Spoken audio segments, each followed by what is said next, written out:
أعوذ بالله من الشيطان الرجيم يا الله بسم الله الرحمن الرحيم يا رب الحمد لله رب العالمين على بركة اللهم صل على سيدنا محمد الفاتح لما غلق ولخاتم لما سبق ناصر الحق بالحق ولهادي إلى صراطك المستقيم وعلى آله حق قدره ومقدار العظيم الأكرام لك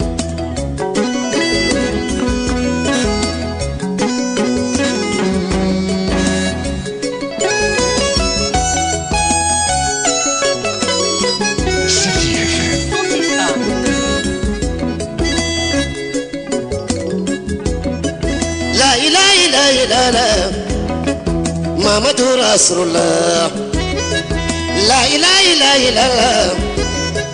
محمد رسول الله بدمين بدمين ندو ربنا أمرو نعم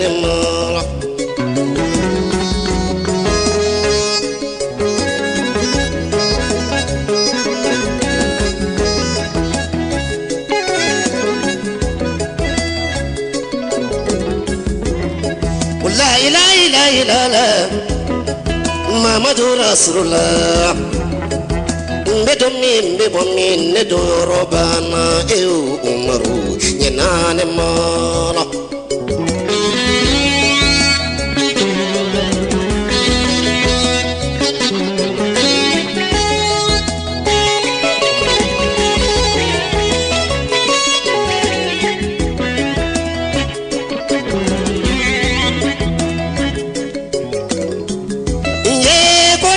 Johnny Fed, Konana Johnny Fed, Konana Johnny Fed, Yananima Umaru, you don't believe Lanyamlo.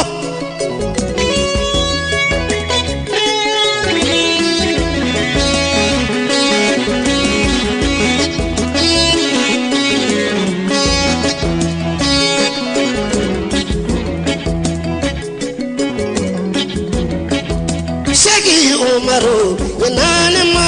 Umaru jiro, Umaru jiro, doni di jiro. Sans suspect me baka au bele jili fudra ka wali nyandoka au tanu danti tanu muna samuye bada fuli nyo fongo be au de show anditle au munu sanga ani wati na balame sanga ani wati na de muyulendu sanga ani wati na de chesiri lendo ka bele jili fudra ka wali nyandon ka sura ka vali bi ay alhamdulillah yada masitu gunu ma ko ne ka umaru jiri to fo mo ibile mo basabla chekilin to wachama ay alhamdulillah depuis san juli fobi ay umaru kilin kafo sanga ani wati kafo umaru ma ko ani kani che kani kunu kani bi halibi ay alhamdulillah abi baramuna ka duwa kay ka duwa dai ka halibi ay alhamdulillah ka ke here babi jan kawma ka ke here ali fana ma halibi ay alhamdulillah ma nyina allah taala fa alaka chamam bafara ko kan ay o umaru jire kelende bambolo nyodo fo mogo yo ngoma ibisika bo mogo la ka sore imakui ka sore imu foita ka sore hali inu mabo me o make anga umaru jire tay ka sababu ke umaru depuis abidjan kuma kan kelen doro defo ne nana kana aw mogo nyedi ay san kelen san fla san saba san nani san duru ay alhamdulillah yado nyodo fo mogo yo hali yere yida no teme na kalo kelen ka teme kalo fla kan ka teme kalo saba kan atobe ke dakaye murid bisenu ka 6 étoiles do amba fo sanga ni wati ka wali nyuma do ka soraka fa abidjan ka doro ku ka do kay ka sababu ke doro ay alhamdulillah depuis aduna abidjan nyodo fongo pourcentage o nyana kosobe akare pourcentage de réussite nyo fongo ni ata yoro alhamdulillah ambe allah taala foka wali nyuma do basabla blala mina wo mina kono umar sira ko fate ay bi alidi bi ambulo aw sigi wo sigi nyodo fongo abi fere soro problème dola an sigi wo sigi abi solution sur le problème dola depuis anana abidjan fobi ay alhamdulillah bi solution sur le problème mununa ya do nyodo fo abetla kulu fana fo we 600 ni Allah taala reka je jeliya atike basse ka fukana be dese Allah barikanye jeliya ya togo nanya libla samuye jeliya ya togo yere sa namba fo sanga ni wati zikiri ya togo ni ne kama ngo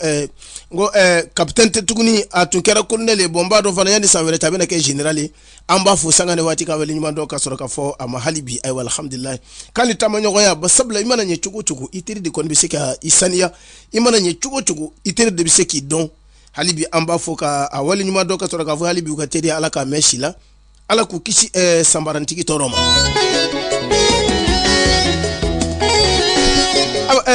ni zikiri ya togo tlubena ayo anta laje wallahi ika doni fo basabla beni ka dosi do dobe sika fuita la lulu matu fawti sika fuita ni matu go sita kono fen don sa yaide wallahi ayo ni umaru fona ma zikiri ya togo lamme sika fuita la ayo alhamdulillah donc beni ka dosi do ayo umaru tlubila ni wati mere ka dosi ngamurke ayo doni faye wallahi kaka abisika mu fam sika fuita e bi atlo ni fam mu kaka wallahi ayo alhamdulillah abija ka bi bolo umaru bolo flake fana bi bolo tlegana alhamdulillah rabbil alamin amadu nende amba ala fo kala barakada wallahi ala no kaka wallahi ko baw flani ka gere kana wallahi no sungolo bay wallahi mortie ko ballabe wallahi wa ko bakke baga ay min labe sungolo la amadeli ko labe sungolo la ayna galombo anda nyodo fo ngo santan kuma kan kelen ka sigi yoro kelena villa kuturu eni ka dembeo de ba kono ka siri tige daga blai ka nafolo daga blai fantan ka wuli kana ko fi sabilillahi lillahi wa rasulillahi kelen ti bulu tako ako siri ka boyilla ni siri bolale kan na be min di morge madini ma di fana tani yere chekile abijam du kulun sambe o chebe wa ala ya ke chemi dafina gurungo woto ko sango lawishu modema ngwanyo ngotembulo za ngula yisu modema ngwanye ngotembulu dabon kiti modema ngwanye ngote ote barinano amadu ngokube bo asudela wa ote amoke de tellement ala yi doni son ala na leye atege jate sana kal ajigi abele gilembeke o kala minana ale ya dabo mo ka ko bele gilena ni kiti ko nana ko tanko da ba fo ko aye ne dabo aka kiti la atoko ere kera dabo kiti ba kubaru wallahi benyi na atoko ko atoko kela ko dabunki ate maka kitila aka kiti ayin dabwala ntala no modin kera dangoro baka ni sigi ka adama de mako nye alangana ko be bo asu de la sa ayi sote pa dingo ko bara bilibili ba ma ko bismillah wala ko sangwa ala kan akai ngo kira kan akai jabaru masakanye ala kanye fama ala kanye Allah masala kanye Allah masalakani unde Allah masalakani amadu nenteyo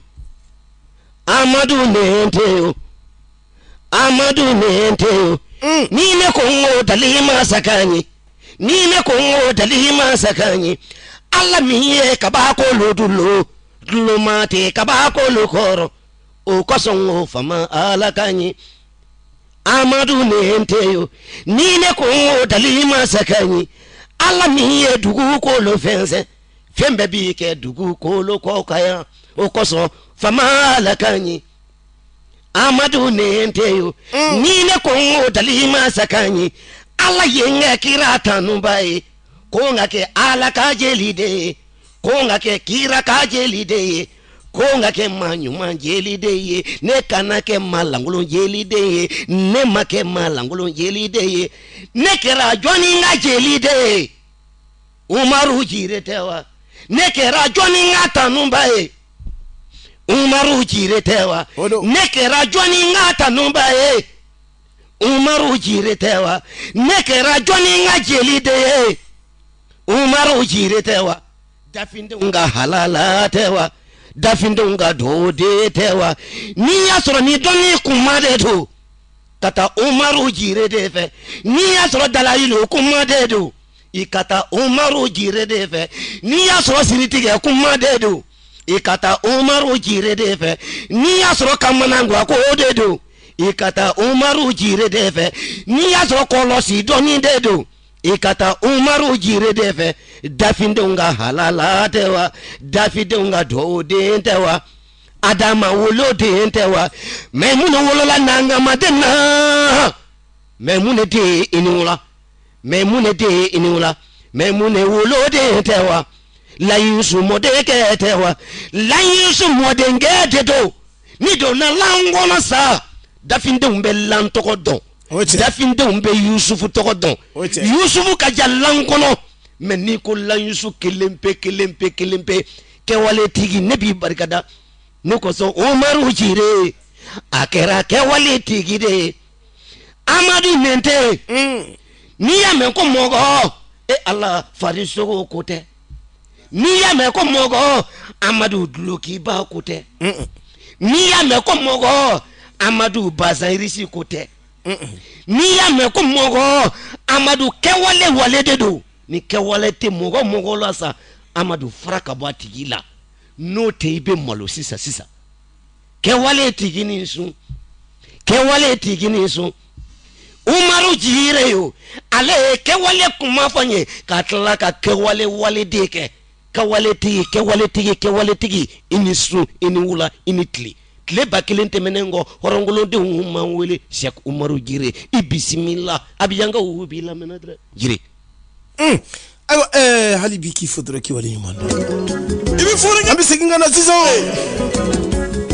n'a fɔra ko maaw tɛ kelen ye o bɛ digi maaw dɔw la mais maaw tɛ kelen ye dɛ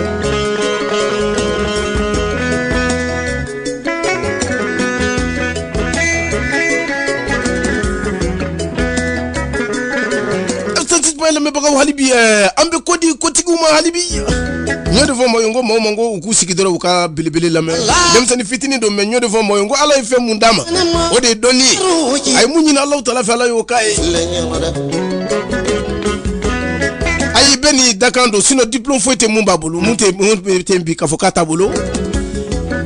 awo ni mun b'a faamu nazarakan na psychopédagogue don an b'a fo sanga ani waati éducateur don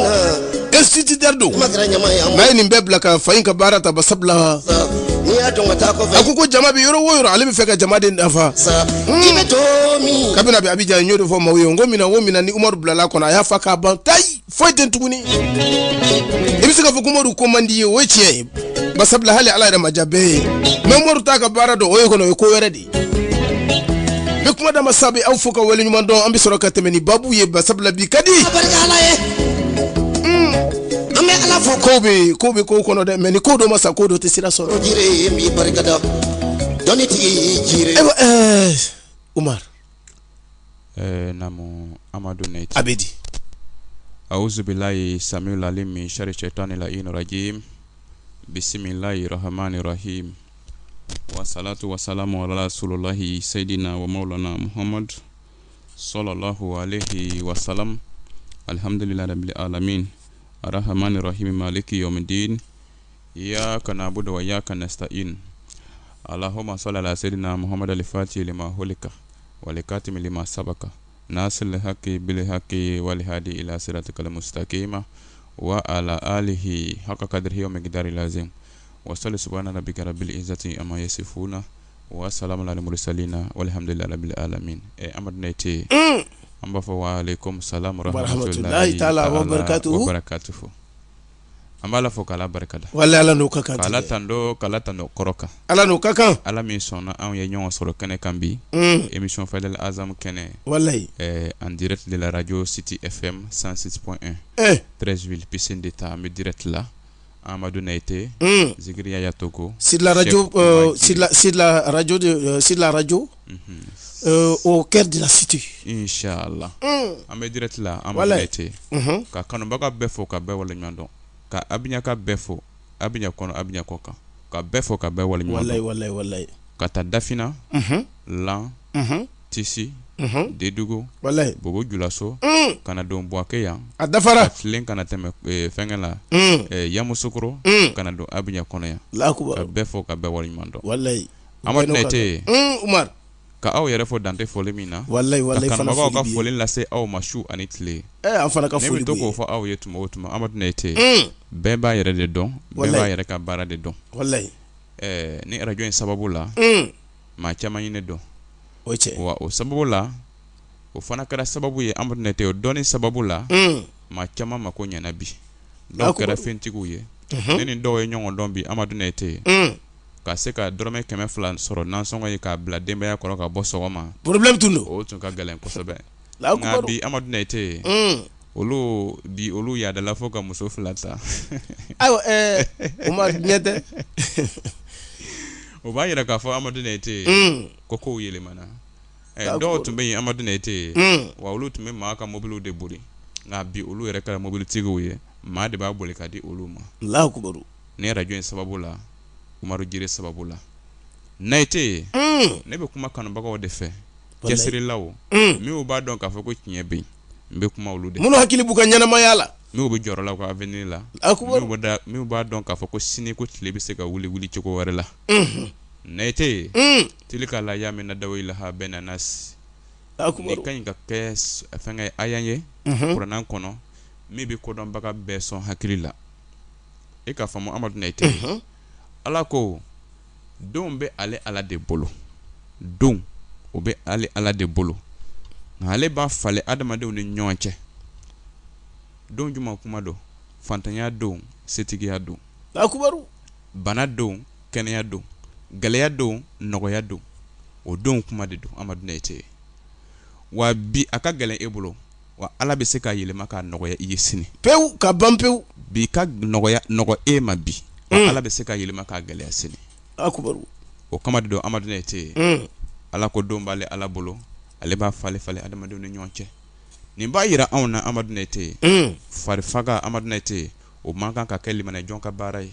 e fari fagala ka baara kɛ e fari fagala ka aladari kɛ e fari fagala ka duwawu ɲini e fari fagala ka saraka bɔ Amadu Nɛtɛ e bɛ juma de kɛ dugukolo kan tugun i na kun o ye juma ye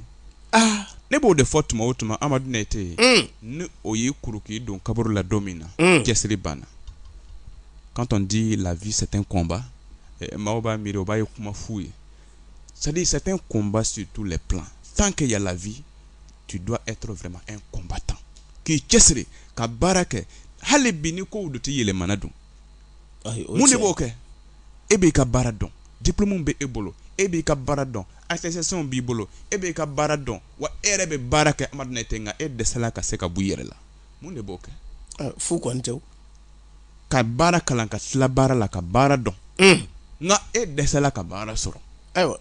mun de b'o kɛ Amadu Nɛtɛ ayiwa ji tɛ to kumu gansanw nka e bɛ baara kɛ maa dɔ yɛrɛ bolo Amadu Nɛtɛ e ka dɔnni ka bon n'a tigi ta ye 100 mais i bɛ baara kɛla a bolo o ye tiɲɛ fo tuma dɔ yɛrɛ a bɛ kalo dɔ yɛrɛ sote i ka sara tɛ sɔrɔ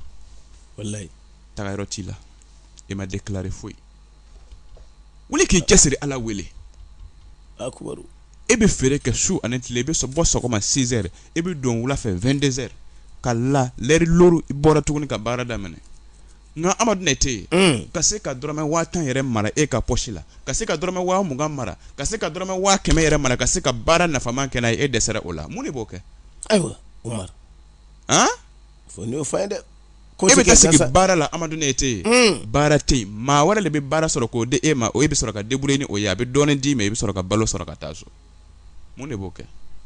nka e ni maa dɔ bɛ yen aw fila bɛ baara kelen de kɛ dɔnni bɛ aw bɛɛ la aw bɛɛ ka niveau ye kelen nka ale bɛ baara kɛ ka tile ban nka e bɛ sunɔgɔ ka tile ban mun de b'o kɛ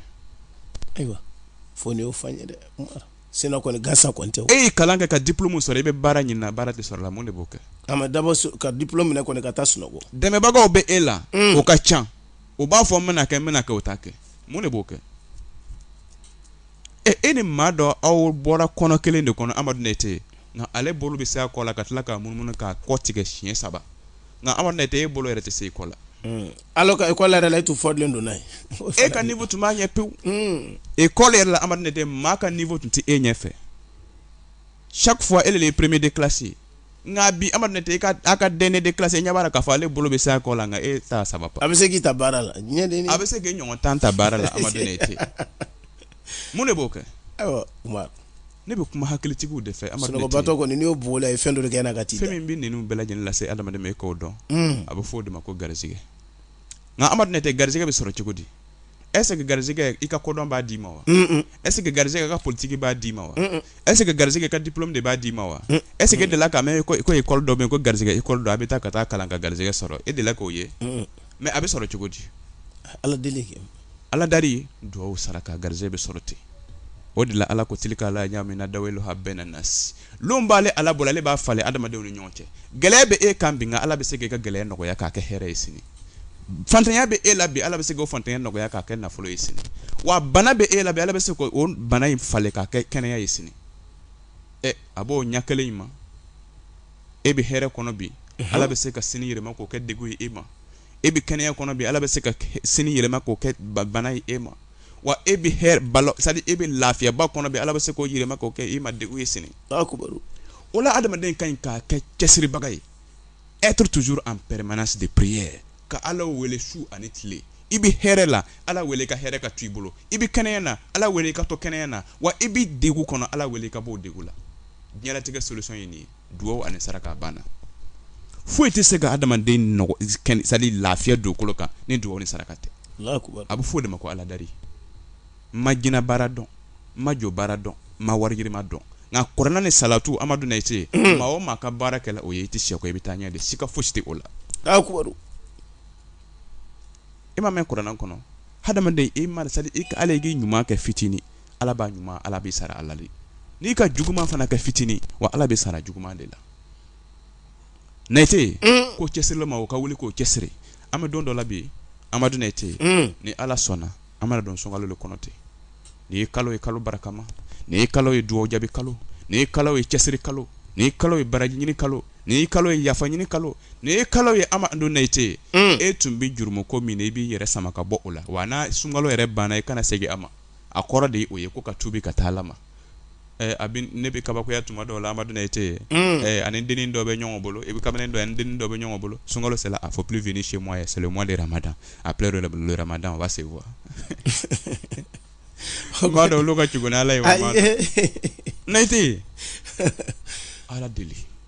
furu filɛ furu bɛ adamaden ka c'est à dire ɲɛnamaya organiser furu bɛ adamaden yɛrɛ dɛmɛ i ka nafolo a bɛ kɛ ɲɔgɔn kan i ka faamu i ni dennin dɔ bɛ ɲɔgɔn fɛ bi sini bi dɔ wɛrɛ bɛ ɲɔgɔn fɛ sini dɔ wɛrɛ bɛ ɲɔgɔn fɛ muso sɔngɔ t'a la fɛn kelen min bɛ cɛ ka nafolo tiɲɛ dugukolo kan o ye muso ko ye sɔngɔ tɛ muso la muso dɔ bɛ sɔrɔ $3 muso dɔ wɛrɛ bɛ sɔrɔ i tɛ dɔrɔmɛ wɔɔrɔ bɔ e ka nafolo don yɔrɔ kɛla o ye amadu naite ye i bɛ se ka bɔ i yɛrɛ la cogo di a ma nɔgɔn dɛ i tɛ bɔ i yɛrɛ la dɛ sika fosi tɛ o la n'i k'a mɛn ko a ye jɛnɛya dabila n'i k'a mɛn a ye juguman dabila lahara ko kuma na ma na fɔlɔ dɛ wa o hɛrɛ bɛ se anw yɛrɛ le ma dugukolo kan fɔlɔ wa an bɛ tila ka taa a baraji sɔrɔ lahara donc jakuma ka ɲɛnaminɛ don a tɔnɔ fɔlɔ b'ale de kan amadu naite i k'a faamu donc silamɛya bɛ na ni sariya o sariya ye a bɛ an ka ɲɛnamaya yɛrɛ nɔgɔya k'a di anw ma fɔlɔ an bɛ tila tuguni ka taa bonus sɔrɔ lahara est ce que i k'a faamu kosɛbɛ n'i y'a ye degun o degun b'an kan dugukolo kan bi ala ka sariyaw labatobaliya tɛ wa walayi naite aw ye ɲɔgɔn tɔɲɔ dabila ni tɔɲɔni tun banna dugukolo kan bi i b'a dɔn fantan caman bɛ lafiya dɛ o ye tiɲɛ ye o ye tan ye aw ye janfa to yen ni janfa bɔra ko caman na bi maa caman ka entreprise tɛ bɛn dɛ walayi o ye tiɲɛ ni janfa bɔra kow kɔnɔ bɛ maa caman bɛ a ka baara tɛ tiɲɛ dɛ o ye tiɲɛ ni janfa bɔra kow kɔnɔ bɛ i b'a ye maa caman bɛ yen degun t'a sɔrɔ dɛ o ye tiɲɛ ye i y'a faamu amadu naite kosɛbɛ wa ala ka sariyaw labatobaliya le kɛlen bɛ anw ma degun ye o de la an bɛ adamadenw wele tuma o tuma ni sunkalo sera aw y'aw cɛsiri ka dɔ fara duwawu kan aw y'aw cɛsiri ka dɔ fara aladari kan aw y'aw cɛsiri ka dɔ fara c'est à dire sɛgɛn cɛsiri a ye dɔ fara saraka bɔ kan nin de bɛ se ka e dɛmɛ ka bɔ nɔgɔ la wa nin ye kalo ye fana a duwawu ka teli nin ye kalo ye fana a duwawu ka bon nin ye kalo ye fana amadu naite a duwawu jaabi ɲɛtugu ni ɲɛyɛlɛ de don est ce que ka faamu kosɛbɛ o kama don ala ye su kelen bila sunkalo kɔnɔ a bɛ fɔ min ma ko lɛlɛtiri kadiri su sunkalo tile 27 su amadu naite nin ye don ye don min ka fisa ni kalo 1000 ye kuranna yɛrɛ y'o daluya di i y'a faamu kosɛbɛ mun b'a fisaya ni kalo 1000 ye n ko ala ka kow de don n m'a fɔ mɛlɛkɛw bɛ jigin dugukolo kan o don wa mɛlɛkɛ jibila yɛrɛ bɛ jigin dugukolo kan o don o y'a dan ye dɛ amadu naite o bɛ kɛ nin kalo in de kɔnɔ o de la ni sunkalo sera an bɛ dɔ fara cɛsiri kan ni sunkalo sera an bɛ dɔ fara baara kan ni sunkalo sera an bɛ dɔ fara saraka kan ni sunkalo sera an bɛ dɔ fara dɛmɛ kan a sera bɛɛ kan naite ka cɛw wele ka musow wele ka denmisɛnw wele ka mabɔkɔrɔbaw wele minnu bɛ a bɛ ɲa yan ko ɲɛsin kumasi kate divo mosquée sénégalaise Umaru ye siritigɛlan dilan siritigɛlan min dilanna fantanw kama i bɛna ko gansan ka taa sɔgɔma 8h fo ka taa bila wulafɛ 20h a bɛ ko Amadu Nɛte n'i y'a ko ni laɲini min ye Amadu Nɛte sani i bɛ semaine 1 sɔrɔ Ala b'i ka hamina ko Ala b'a nɔgɔya k'a d'i ma e bɛ tɛrɛ 41 sɔrɔ Ala b'i ka hamina ko Ala k'a nɔgɔya k'a d'i ma garizɛgɛ sirila garizɛgɛ datugula kow tiɲɛna nafolo tiɲɛna donyɔrɔ t'i la baara t'i bolo baara tɛ marché la siritigɛlan dilanna olu de kosɔn aw b'a ko fi sabilillah ma dɔrɔmɛ loro demande i fɛ wa ni seko kɛra min ye k'a bila k'a baraka ɲini o b'i yɛrɛ de ma Amadu Nɛte n'o tɛ hali dɔrɔmɛ loro t'i bolo i b'a ko nin y'a dan ye dɛ mori ka sɔrɔ a bɛ ɲa aw ye na ka na Ala tɔgɔ k'o gansan Amadu Nɛte maa min kɛra fɔlɔ ye k'a yɛrɛ déclarer antenne sanfɛ o ye Umaru ye wa an b'a kɛra Ala de kosɔn fana parce que maa min b'a ko n'o bɛ tila ka na ne waliɲuman dɔn ni nafolo ye o ka ca ne tɛ perdre sira si de kan n bɛ baraji sɔrɔ n bɛ tila ka nafolo sɔrɔ a kɔfɛ i y'a faamu wa Amadu Nɛte cɛ b'a ko siɲɛ 3 muso b'a ko siɲɛ 4 wa o kɔfɛ an tilala ka nafolo daga fana dilan o ye Darayuru kɛrɛti nafolo daga ye min fana bɛ k'o gansan an y'a dilan ni sɔlatu ye sɔlatu 1000 de kɛra ka dalilu dilan n'a ye daga ba a bɛ fɔ o ma ko nafolo daga mais ale tɛ se ka ko n'i ma siritigɛlan ko n y'o fana dilan fantanw de kosɔn aw bɛna ka na k'o gansan ma dɔrɔmɛ loro demande i fɛ n'i ka siritigɛlan ko ka ban i bɛ nafolo daga fana ko Amadu Nɛte a bɛ nafolo sababu dayɛlɛ a bɛ garizɛgɛ dayɛlɛ a bɛ garizɛgɛ saniya k'a d'i ma est-ce que k'a fɔ Amadu Nɛte wa o fana sɔngɔ t'a la i b'a ko fi sabilillah mais ni seko kɛra min ye k'a di i bɛ dugawu de ɲini ni o ye Amadu Nɛte n'o tɛ an ma wari demande mɔgɔ fɛ o la sinon baaraw bɛ yen prix bɛ min na est-ce que k'a faamu wa o kɔfɛ Amadu Nɛte sunkalo kalo barakama in kosɔn an ka dɛmɛ kura labɛn dɛmɛ min kelen ma di maa si ma fɔlɔ ni Umaru yɛrɛ tɛ i y'a faamu Amadu Nɛte an donna Darayuru kɔnɔ ka Darayuru f'u ye ka taa se Darayuru cɛ ma ka dalilu dɔ ta yen ka tila ka taa se Darayuru laban na ka dalilu dɔ ta yen an ye Ala tɔgɔ dɔ ta a bɛ fɔ min ma ko Darayuru gɔkolo 3 Darayuru gɔkolo 3 baara la fantanw de kosɔn ka se ka sunkalo musaka k'o nɔgɔya k'a d'i ma ka taa seli musaka nɔgɔya filancɛ kalo musaka k'o nɔgɔya ka taa seliba kalo yɛrɛ musaka k'o nɔgɔya kalo 3 Amadu Nɛte a koli kɔfɛ i tɛ dɛsɛ san o san b'a kɛ o ɲinan an seginna ka na n'a ye a bɛ fɔ o de ma ko Darayuru gɔkolo 3 n'i ko gɔkolo 3 maa caman b'a dɔn k'a kalan ten o tɛ o k'a kalan ka tɛmɛ ten o tɛ o k'a zikuru ten o tɛ o k'a nasi bɔ ten o tɛ o n ko isimu zumaraba de bɛ a la gɔkolo 3 Darayuru ye Ala tɔgɔ kabako de ye dɛ Darayuru gɔkolo 3 ni sɔlatu 3 ni Ala tɔgɔba de bɛ a la kawatumu bɛ a la sarakaw bɛ a la furusiri b'a la wa a furusiri kɛlen kɔfɛ Amadu Nɛte maa nana ni hamina o hamina la i b'a baara ya a b'a mako ɲɛ fana an y'o gɔkolo 3 de dilan i n'a fɔ san o san b'a kɛ cogo min ko fantan ma gɔkolo 3 dilanna ɲinan tuguni an nana n'a ye min ye Darayuru gɔkolo 3 ye an y'a baara fantanw ye Amadu Nɛte n'i y'a nasi dɔɔni jɔsi tere 3 cɛ muso b'a kɛ tere 4 a tere 4 ka tugu ɲɔgɔn na sunkalo bɛ ban i bɛ ti fantanya kɛ i tɛ dɛsɛ i tɛ degun sɔrɔ Amadu Nɛte sunkalo ye Alakira mɔntɔn ka fɛngɛ kalo de ye wa an bɛ Ala tɔgɔ ta an b'a baara sɔlatu de la o sɔlatu kelen in Ala bɛ don Mamadu la hɔrɔma na i bɛ kalo 3 kɛ i tɛ fantanya kɛ i y'a faamu an seko ye min ye o ye Aladari ye an b'o de kɛ aw ye o de la Amadu Nɛte mɔgɔ min garizɛgɛ datugula kow tiɲɛna kow datugulen don baara tɛ marché la i ɲɛ sɔrɔ ɲɛ t'i bolo sunkalo yɛrɛ musaka bɛ nana a sɔrɔ ɲɛ t'i bolo bonsaraw bɛ yen kuransaraw bɛ yen denbaya yɛrɛ ka musakaw bɛ yen wa solution jumɛn de b'e bolo e k'o ɲɛfɔ n ye ba n'i ko i tɛ Aladari kɛ solution jumɛn b'e bolo ayiwa ne ɲɛ t'a la Umaru ne ɲɛ t'a la dɛ e ye juru demande mɔgɔw fɛ ma sɔn k'a d'i ma i taara dɛmɛ ɲini mɔgɔw fɛ ma sɔn k'a d'i ma i taara baara yɛrɛ ɲini k'i b'a kɛ baara ma sɔrɔ solution jumɛn b'e bolo ni Aladari tɛ mais a bɛ ne kabakoya tuma dɔw la sali dɔw bɛ sigi maa dɔn b'a kɛ cogo min ayi fantan dusuba kɔni fantan dusuba ɲɛ suma don de fɔ de ye kɛ Amadu Nɛte ne bɛ kuma fantanw fɛ ne bɛ kuma maa jigintanw fɛ Ala ko ni dɛmɛbaga tɛ mɔgɔ min na i yɛrɛ dɛmɛ nafolotigi o den o ka Ala fɔlɔ n ko y'a fa de ye o ye tiɲɛ o ye tiɲɛ fantanden o ka Ala fɔlɔ ye jɔn ye o ye Ala de ye dɛ o ye Ala de ye n'Ala ma dɛmɛbaga kɛ i la o de la ko kuranna kɔnɔ dɛmɛbaga tɛ aw minnu la dɛ dɛmɛbaga ɲini i yɛrɛ la aw de ne somɔgɔw ye fantanw de ye Ala ka somɔgɔw ye o de la an ye gɔkolo 3 dilan Amadu Nɛte dahirima sɔrɔ ka gɛlɛn e ma nansɔngɔ sɔrɔ ka gɛlɛn e ma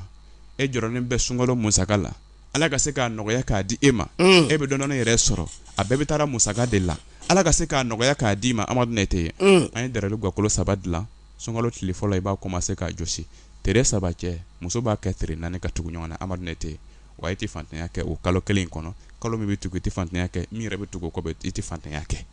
an y'o dilan ka se ka nin waati ni nɔgɔya k'a di an kanubagaw ma an seko y'o de ye an seko ye aladari de ye nafolo t'an bolo k'a dilan k'a di aw ma nka Amadu Nɛti n'i kɔni ye aladari ye an b'o kɛ siritigɛlan kolen kɔfɛ Darayiru nafolo daga kolen kɔfɛ nin ye Darayiru gakolo 3 ye Amadu Nɛti an y'a dilan fantanw de kosɔn a bɛ kumabɔ e k'a dɔn a bɛ kumabɔ dɔrɔmɛ 1000 ani dɔrɔmɛ 200 akubaru o y'a dan ye dɛ ayi Umar o kɔni o y'a dan den gakolo 3 bɛ kumabɔ dɔrɔmɛ 1000 ani dɔrɔmɛ 200 an kɔnna ka den 300 ani den 13 de dilan a bɛ ban sisan Amadu Nɛti ne yɛrɛ kanubagaba min bɛ yen ni n dani bɛ o la an dani bɛ ɲɔgɔn na n'o tɛ bi n y'olu ta bɔ k'o bila gɛrɛn na aw ye n'a ta n bɛ kumana e de fɛ Amadu Nɛti dɛmɛbaga tɛ e min na aladari kɛ i jigi ye dɛmɛbaga tɛ e min na alakira don i ni ala cɛ i bɛ hamina ko fɔ ala b'a nɔgɔya k'a d'i ma wa ne ye sababu ye ne ye sira ye n'i tɛmɛna n'a ye n b'a yira i la i bɛ se fana siga fosi tɛ o la Nɛti wuli k'i cɛsiri ala wele ne b'o de f'i ye dɔrɔn wallahi sigi tɛ diɲɛlatigɛ solution ye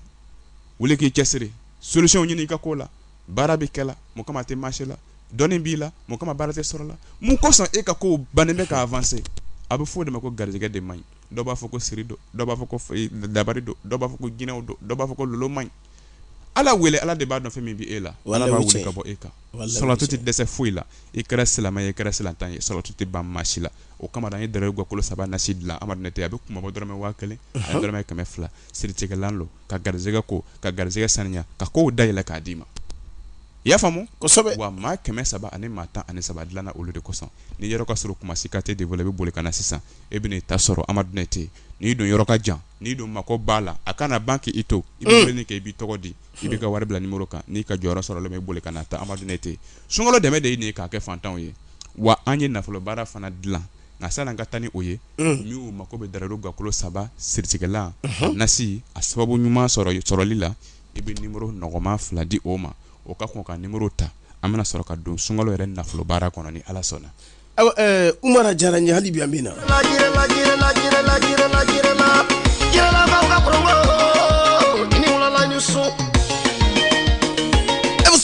mɛbagaw wali bi k'aw fo dɔrɔn ka wale ɲuman dɔn k'a fɔ ko hali bi alhamdulillah n y'o de fɔ n ko cɛ kelen mun cɛsirila kabini a nana aw fantan ye ni mun bɛ aw dɛmɛ sanga ani waati ayiwa n y'o de fɔ n ko a ma ɲina dɛ basabula sa o san geren bɔ ale y'a ta kɛ don o don geren kura bɔ k'a fɔ hali bi ka wale ɲuman dɔn n'o ye jirelakaw ka den man di ye Umar Jire ko Abijankaw ma ko hali bi a y'a lajɛ aw ka wuli basabula ni taama ma ban bolo fifa tɛ ban i yalala diɲɛ fan bɛɛ fɛ ni mago ma ɲɛ hali bi dali t'i ye o dali t'i ye sunɔgɔ t'i ye lafiya t'i ye wa ni hɛrɛ ma na fana lafiya kɔni tɛ na fiyewu o de y'a to ne b'a fɔ n ko hali bi aw kana saliya a ye wuli aw ka taa aw ka sababu ɲini basabula ala ye diɲɛ da ka diɲɛ kɛ sababu ye nɔgɔya masa o ye ala ye gɛlɛya masa o ye ala ye k'a ta k'a bɔ i kan sisan o ye ala ye k'a bila i kan fana o ye ala ye donc a ye wuli aw kana saliya fiyewu a ye taa lajɛ ayiwa alhamdulilayi Umar bɛ mun fɔ aw ka nkalon bɔ an da a ka nɛgɛjuru siraw ye 4 ye fɔlɔ mun ka nɔgɔn kosɛbɛ ni mun ka di Umaru fana ni ye n'o y'a ka nɛgɛjuru siraw la lagare ni o de ye 01 51 03 03 02 fu ani kelen 51 fu ani saba fu ani saba fu ani fila 01 51 2 fois 03 02 o y'a ka nɛgɛjuru sira ye a ka d'a ye waati o waati n'aw y'a wele a b'aw jaabi walima 05 86 60 60 10 à la fin 05 86 2 fois 60 10 o y'a ka nɛgɛjuru sira filanan ye ayiwa mun ye sabanan ye o de ye 07 78 99 90 15 07 78 99 90 15 o de ye fu ani wolonfila bi kɔnɔntɔn ani bi wolonfila ani seegin bi kɔnɔntɔn ani kɔnɔntɔn bi kɔnɔntɔn tan ani duuru fu ani wolonfila bi wolonfila ani seegin bi kɔnɔntɔn ani kɔnɔntɔn bi seegin tan ani duuru walima fu ani duuru bi duuru ani naani bi seegin bi wolonfila bi wɔɔrɔ ani wolonfila bi seegin ani fila 05 54 80 67 82 fu ani duuru bi duuru ani naani bi seegin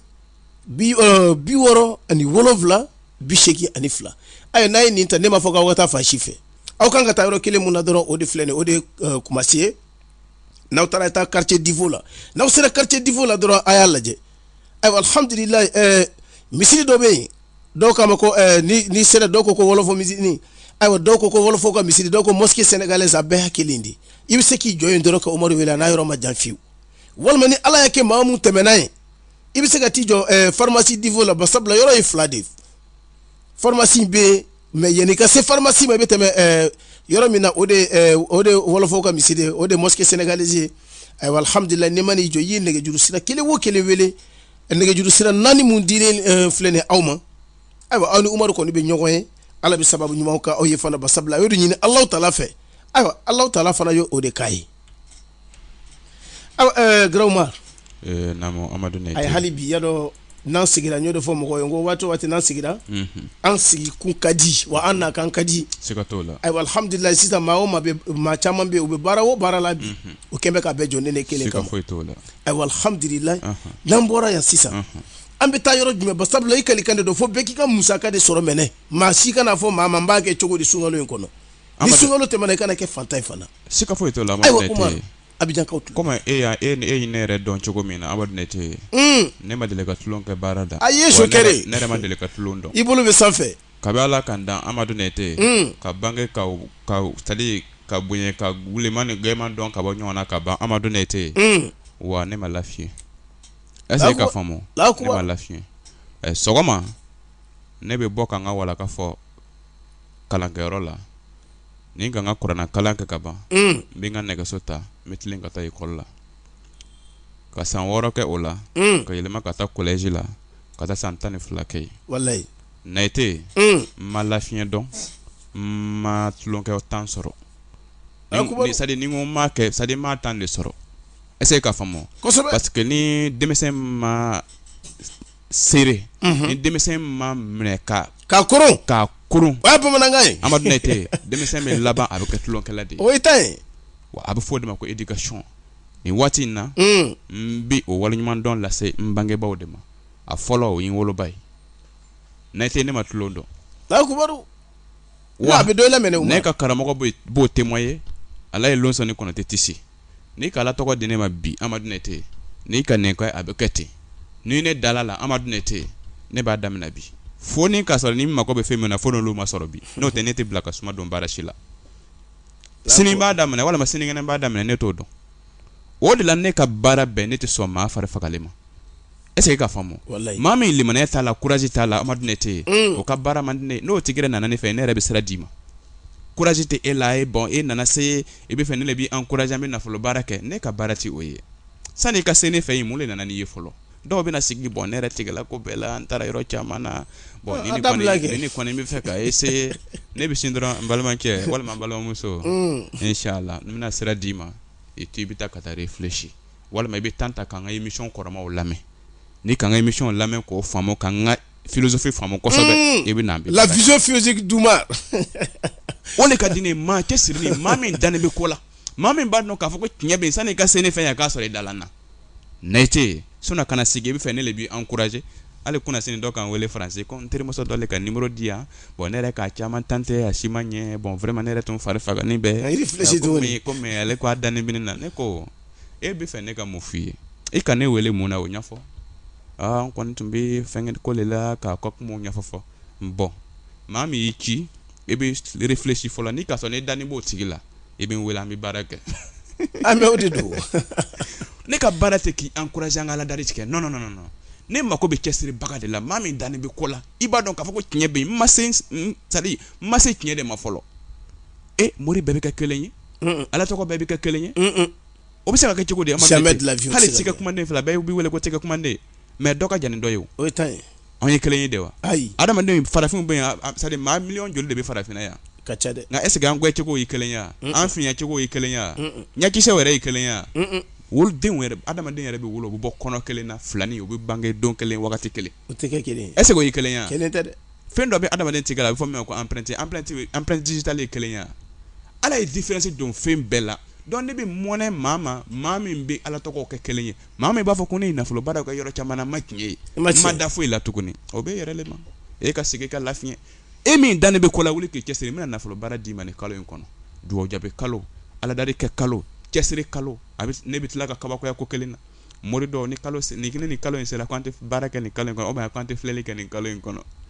o tuma e tun bɛ mun de fɔ filɛli in kɔnɔ n'o tɛ se ka fɔ sunkalo kɔnɔ ayiwa ne bɛ duti kumaw de fɔra filɛli kɔnɔ ni sunkalo kɔni sera tɛna filɛli kɛ o bɛ ne kabakoya n'ayite mɛ e ka filɛli kɛra sinji tigɛ kumaw ye dabari kɛnɛ b'i la nin de kɛnɛ bɛ k'i dabari a tigi gɛnma la a ka ja ka surun i terimuso dɔ bɛ yen dɛ a finman dɔ dɛ a kɛɲɛni dɔ dɛ o de bɛ kɛnɛ k'i dabari walima i balimakɛ ne ka kuma kɛlaw ye ni sunkalo sera i bɛna siran dɛ i b'a datugu dɛ sunkalo jurumu ka bon tuguni ka fara kɔrɔlenw kan surtout n'i bɛ mun fɔ o yɛrɛ tɛ tiɲɛ ye ka fara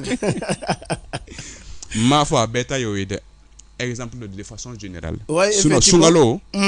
aladari yɛrɛ kɛ kalo yɛrɛ de ye nin ye cɛsiri yɛrɛ de kalo de ye nin ye i ma se ka aladari o aladari kɛ nin kalo in kɔnɔ ni ɲata de bɛna kɛ kalo min kɔnɔ o de la ni sunkalo sera amadu ne tɛ an bɛ nafolo baara kuraw di an bɛ aladari kuraw di an bɛ dɔ fara baara kan an bɛ mɔgɔw wele tugun an kanubagaw minnu y'an dɔn ani minnu dani bɛ an na aw ka dɔ fara aw ka cɛsiri kan baara kɛ kalo de ye nin ye a dugawu jaabi ka teli kojugu o de la an bɛ lon kelen su kandi la nin kalo in kɔnɔ k'a fɔ a ma ko la nuit de la réussite an bɛna rassemblement ba de kɛ aladari ba de bɛ kɛ la cɛsiri ba de bɛ yen san'a don bɛ se a bɛ fɔ o de ma ko lɛlɛtiri kadiri su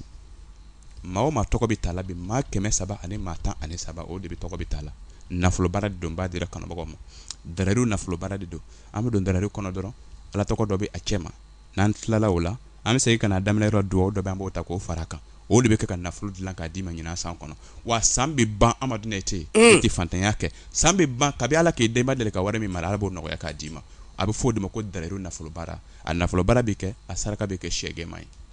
n'ayite ko min kɛlen bɛ k'i ka kow datugu ni k'i tɔgɔ ta sɛgɛsɛgɛlenba de bɛ a la maa o maa b'a miiri k'a fɔ ko nin ni nafolo baara a tɛ kɛ kunfɛ dɛ a tɛ kɛ kunfɛ an bɛ tɔgɔ ta an bɛ ba tɔgɔ ta an bɛ filɛli kɛ fɔlɔ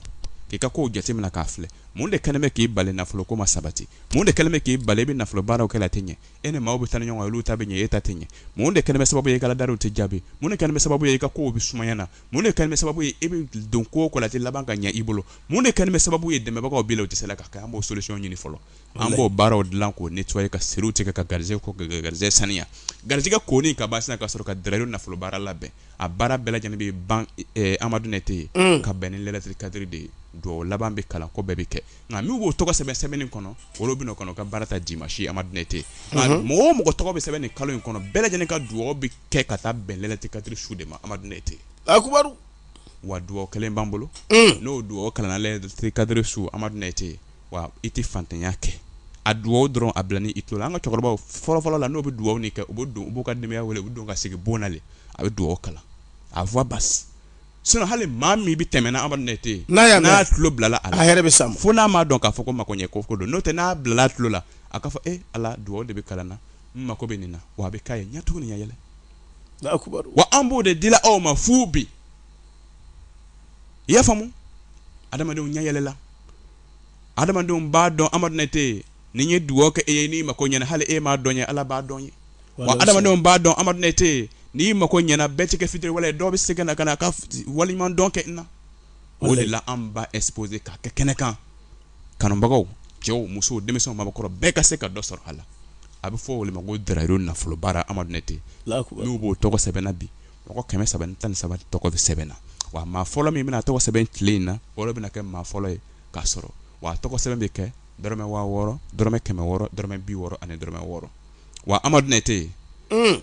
an bɛna dɛmɛ dɔ kɛ maa 300 ani maa 13 in kɔnɔ maa 13 min bolo tɔgɔ sɛbɛn tile in na sisan ala yɛrɛ ye faveur kɛ maa dɔw ye o ye tiɲɛ k'a fɔ ne ka nin kɛ e bɛ kɛ ten o ye tiɲɛ amadu ne tɛ yen o de la an bɛ maa 13 ta sisan min bolo tɔgɔ sɛbɛn sisan nafolo baara darariw nafolo baara min saraka ye siyɛ gɛnman ye amadu ne tɛ yen wa an b'olu tɔgɔ sɛbɛn kɛ 3000 300 30 ani 3 n'i k'i tɔgɔ sɛbɛn b'i ka wari bila numéro kan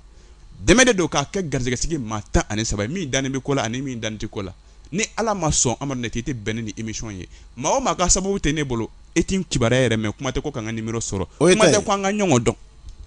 n m'o de f'i ye n ko tuma dɔw la ni kuma diyala morika in ka fɔ de ko ni maa min ta tiɲɛna ala ko min ta tɛ ɲɛ tuguni ko i b'a dilan morika in ka o de fɔ n'o tɛ n'i ye ko maa min ma ko ɲɛna ko ne b'olu ta de dilan Amadu Nɛte o tuma na morikɛ yɛrɛ jɔyɔrɔ o ye jumɛn ye sisan n'a dun ɲɛna ka ban bon e ye mun de kɛ sisan est-ce que ka faamu mais pour que an ni opinion commune ka se ka ɲɔgɔn faamu an b'a fɔ le ala ye maa min ma ko ɲɛ est-ce que ka faamu Amadu Nɛte c'est pas si tu as compris j'ai bien compris parce que à vision philosophique mahin kosɛbɛ voilà parce que i y'a fɔ cogo min na a tɛ tɛmɛ nin kan dɛ hali ni maa mago sara mori kan ka se k'a mago dilan k'a mago dilan i m'a ye ko fɛngɛ Busira ala kira ka muso ka baarakɛden dɔ tun ye Busira ye mais ala kira wulalon dɔ sɔgɔma ko an ba Aisha ma ko a ka baarakɛden bila an ba Aisha ko mun kɛla a tun tɛ fɛ k'a fɔ parce que cɛya ye gundo ye parce que ala y'a yirala su lɔ a sɛbɛnnen bɛ larosi kan ko Busira ye kunanko jɔn ye wa ala ko a tɛ yafa ma est-ce que ka faamu Nɛte nin tɛ kuma fu ye dɛ kuma lajikalen b'a lakalenna ten dɛ wa o kosɔn de ala ko ala kira k'a fɔ an ba Fatima Aisha ye a ka ja ko a k'a bila donc an ba Aisha jala a y'a fɔ a ye n y'a ye surɔ ko kunanko jɔn don kosɔn i k'a bila wa an ba Aisha ko Busira ma ko a ka taa n y'i libéré e ka taa a ko n ye mun kɛ a ko ayi i ma fɛn kɛ a dusu kasi la a ko Allahumma salli ala Muhammad wa ala ali Muhammad wa sallim o don su Amadu Nɛte ala kira lala k'a ye a tɔgɔ ye fasira ka bɔ larosi kunanko jɔnw fɛ k'a tɔgɔ bila kunandɛ jɔnw ka côté la a ko ala ma ni mun de ye nin kɛ a ko a ye sɔli kɛ e ala kira Mamadu kan siɲɛ kelen ne yafala ma k'a da o kan a tun kunna ma go de wa ala tun b'a fɔ n tɛ yafa ma wa mais Mamadu ma kɛ sababu ye ala yafala ma wa a kɛra kunandɛ jɔn ye wa a kɛra alajinaden ye wa olu de sɔrɔ ko Aisha ma a ta tuguni hey Amadu Nɛte maaw ka fisa ni ɲɔgɔn ye dɛ e tɛ fɛn min fiɲɛ cogo dɔn i t'a dɔn min b'a jukɔrɔ e tɛ philosophie min kɔnɔ i t'o ko faamu wala kana i da dɔn maaw ka kɔlɛ tɛ fɛn min dɔn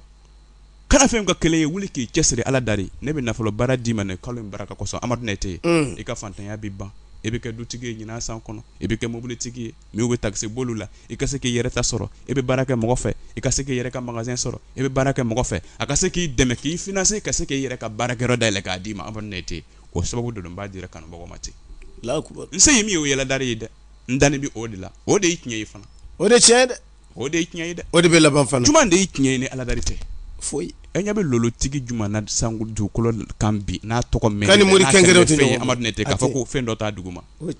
o ye tiɲɛ ma sentana fɔ ma jinɛ fɔ ma boli fɔ nka an dani bɛ min na o ye ala tɔgɔ ye wa kuranna ani sɔlatu Amadu Nɛte maa o maa ye sen da o kan wa i bɛ cɛw da Nɛte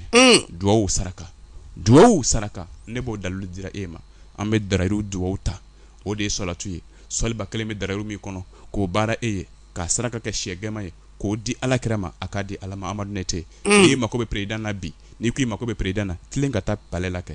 n'i wulila ka taa yɛrɛ ma Amadu Nɛte hali garde corps principal yɛrɛ tɛna olu yɛrɛ ye we kuma se président yɛrɛ ma o ye tan de o i bɛ tɛmɛ ni n ko protocole de b'a la n ko sira de bɛ a la procédure administrative de bɛ hali min yɛrɛ ye ministre ye Amadu Nɛte ni dɔw mako bɛ président na n ko o bɛ tɛmɛ ni protocole de ye ka sɔrɔ ka se ministre président ma o ye tiɲɛ ye ani n'u bɛ baara kɛ ɲɔgɔn fɛ o kuma de b'o ye dɛ kuma e min yɛrɛ tɛ foyi ye i ma dɔn ye dɛ